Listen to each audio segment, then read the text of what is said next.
Welcome back.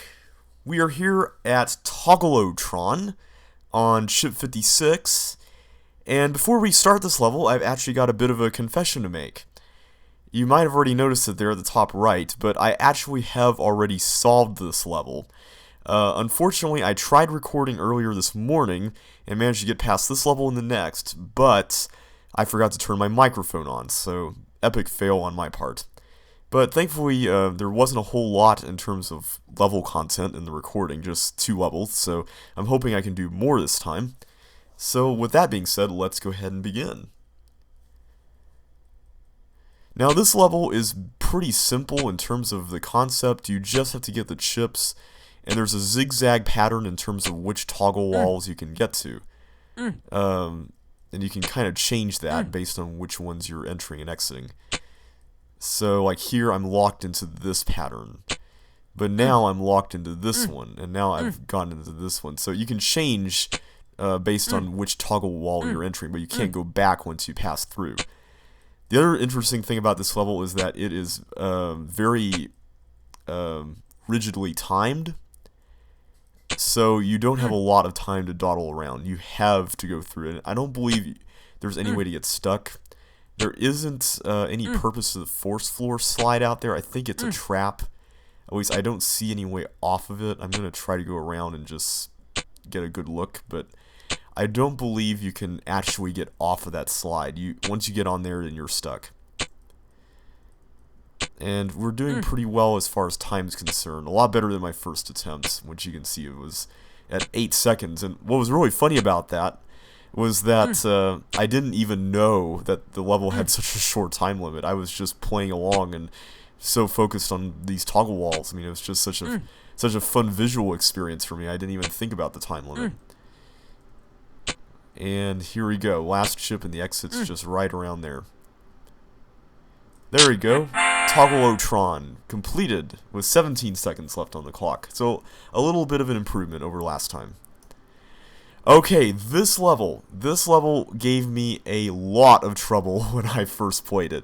It's a dodging-oriented level. It's called Dust Devils, and it's really fun if you know what you're doing. But if you don't know what you're doing, it could be a real pain. But basically, there are invisible walls. Yeah. And what you really want to do, I found out, is you want to zigzag in this level. You don't want to hit the invisible walls. You just have to get used to the pattern here.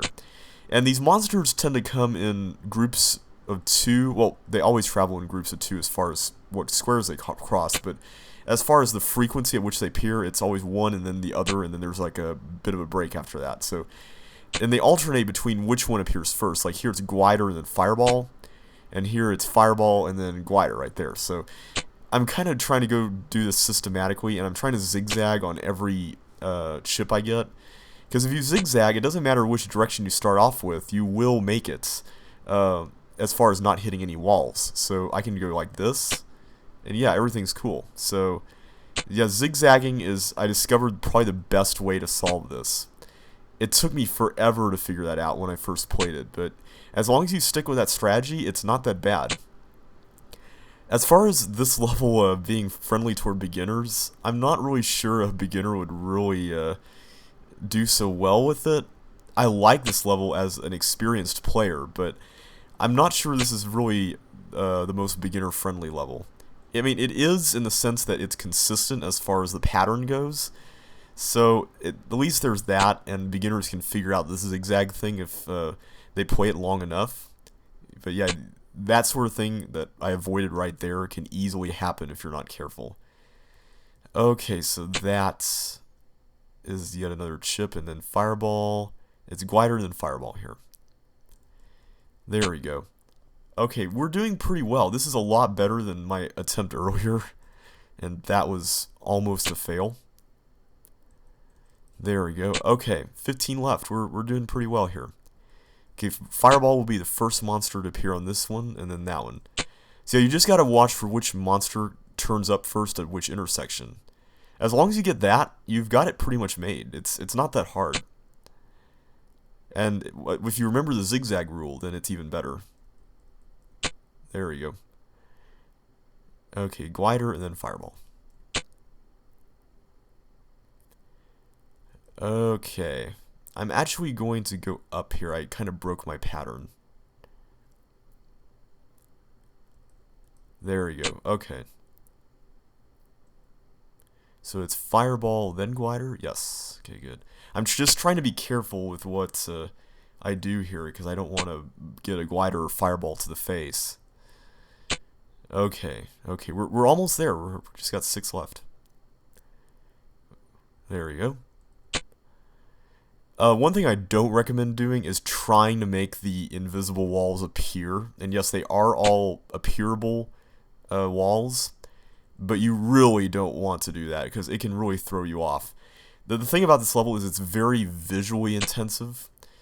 You really want to just pay attention to what you have in front of you and not mess it up by introducing new walls that you don't see otherwise. At least that's the way it worked for me. As long as you stick to this zigzag thing, then, I mean, you're pretty much good as far as navigation. Okay, so fireball first, and then glider. Got it. Okay, glider, and then fireball. Alright, I think we might get this. And we did! Sweet. It's not as quite as good a time as the one I had before, but it's still good nonetheless. It only took about 3 minutes or so, or 3.5 minutes rather. So not too bad. Or wait, is it 3 minutes? Yeah, about 3.5. Okay, so we are now here with Portcullis, and this level I personally really like. I have actually played it before because one of the Chips Challenge community members claimed that it was unsolvable, so I wanted to test it for these. And basically what you want to figure out here is if you press any of the buttons in the clone machine to the left of it, will activate and it will send a barrage of balls down there. So you really want to be careful with what you're activating, because if you're not, then you can pretty much mess up the whole thing. So I believe what I did here is I did something like that, and then I want to say I did something like this. Wait a minute, sorry, I'm being dumb. No, what you want to do is you want to go... Let's see, I just want to make sure I'm doing this right.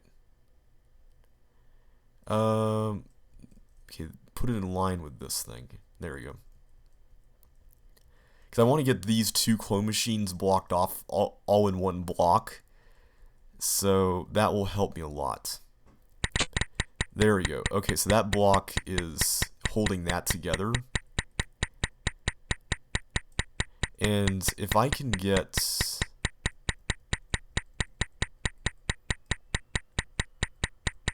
Okay, I'm trying to remember how I did this before. This is hard. I believe it was this way. Yeah, like this. Let me try it like this. This is a very nice puzzle. I think it's a good level for beginners. And it's not really that hard. And I like the concept. I like how you're drawing lines and you have to figure out how to draw them. It's a very intuitive concept. And I think we're good. I just want to...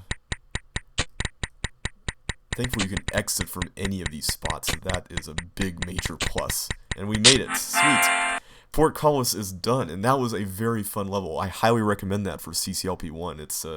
It's a very nice puzzle that doesn't go overboard. It's contained within a relatively appropriately sized area.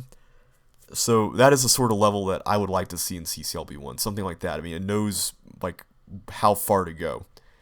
Okay, blocked passage. Is this a cloner? Yes. Okay, good.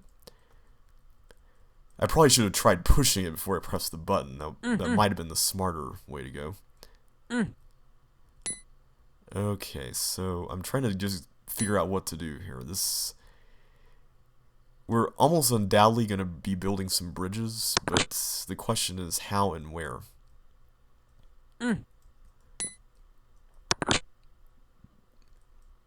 I think I see what the point of this is. You have to block off certain things in order to get to others, which is a really interesting idea. Let me just take care of all the keys and doors, but other than that, I think we've Yeah, I mean, this isn't going to be too bad. Of course, the trick here is when you push blocks into that area to my left, you're going to have to come up with a way out. So let's try that. Let's go up here.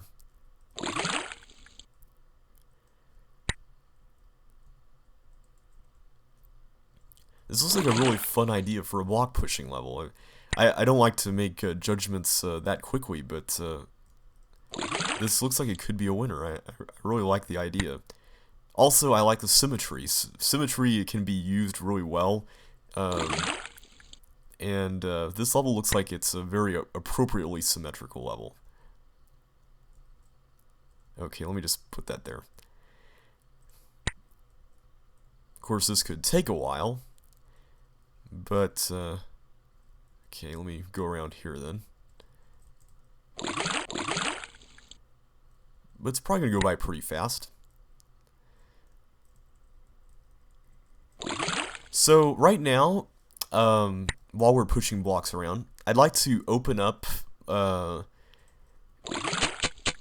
my suggestion box, if you will, to you guys, and ask you what you would like to see in terms of future Chip's Challenge Let's Plays. I know that there have been a number of you who have been wondering about my Riven Let's Play, and I should have addressed this when I uploaded the first video, so I apologize for that, because I've had a lot of messages wondering about what happened to Riven, and I have some good news. It looks like Riven will be able to continue. The reason why it had to be put on hold was because I could not save when I was recording. And basically, if I exited the program, all of my save data would just disappear, so I had to start over from scratch if I were to try again. So, what I'm trying to figure out now is how to use this new program that I've just got here on the Mac to capture Riven on Windows, because my copy of Riven that's supposed to work on the Mac only works on PowerPC Macs. And of course, Macs are now all Intel based. So that's pretty much entirely outdated. So I'm going to have to figure out a way to get that to work. So far, I've recorded a few test videos. There's a few frame rate issues I'm going to have to work around. So I'm going to have to see how that turns out. It'll take a little while, but it looks like there is hope for Riven. So hang on to your hats. I can't promise you anything real soon, but I'll do my best. But for now, I do want to LP more Chip's Challenge stuff, so I'm open to whatever you guys have in mind who have played Chip's Challenge custom level sets, so feel free to suggest whatever you think would be appropriate. And right here, it looks like this is where things are going to get interesting. I think I see where this is going. Yeah, okay. I think what you're supposed to do is you're supposed to section off. Yeah, okay. Keep it like that. I'm supposed to go over here now. Okay, this is actually helping me get back a lot faster, which is really handy. And I almost missed up there, so at least I didn't die. But yeah, just message me with your suggestions for some Chip's Challenge custom level sets. I do have a few lined up, so I do intend to get those done first. But just for the foreseeable future, I'm just curious what y'all think would be good. And it looks like to get to the top ones, I'm going to have to section off the rest of this first force slide right over here. So this is a nice order of operations kind of level where you have to figure out where to go first. And I guess putting the block there was entirely pointless since we didn't need that. But anyway, it doesn't really matter too much. Okay, so let's take care of this. We're causing a lot of slide delay here.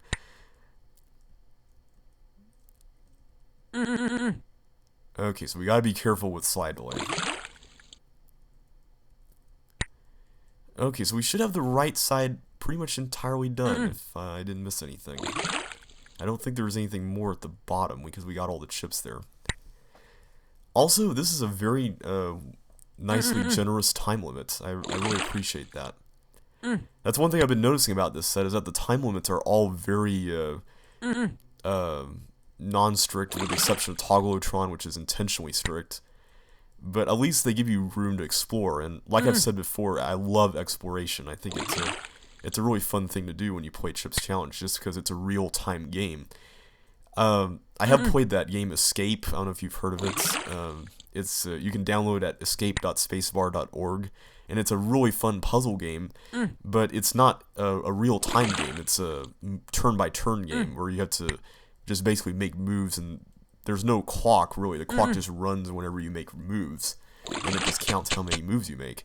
And I like that concept because you can create some interesting puzzles with the enemies, but on the other hand, it's kind of a little bit limiting because you don't really feel like you can explore while things are going on around you. So I really like this game's ability to explore. I think it's really cool. I mean, I know that sounds kind of trite in light of the fact that there are tons of games now where you can do that. I mean, RPGs and even some first-person shooters now are encouraging puzzle solving and exploration. But I mean, classic games like this, if they can do it well, I mean, that says a lot, because you don't necessarily need high-end graphics to do it. I mean, it's really nice when you can just create an environment where you feel like you can hardly wait for what's there around the next corner. And I know I'm rambling right now, but I guess that's one reason why I love Chip's Challenge so much, is just because you never know what's around the next corner, and that's just part of the fun of it.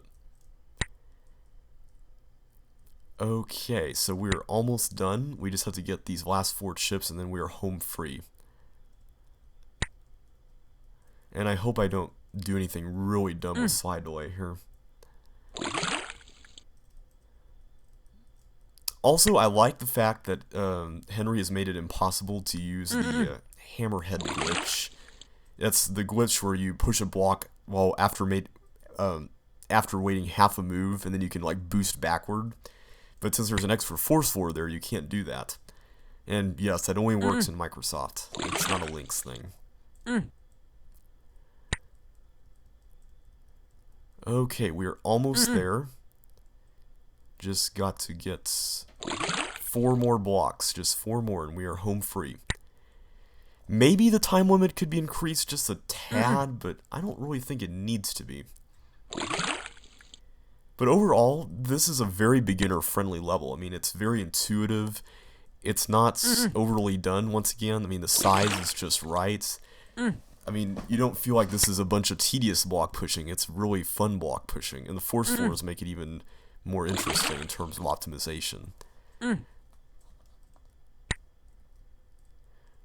course, you could also alternate which areas you go toward, too, if you're really trying to optimize. So there's that as well. Alright, block passage is done, and we will take on Cloverleaf in the next video.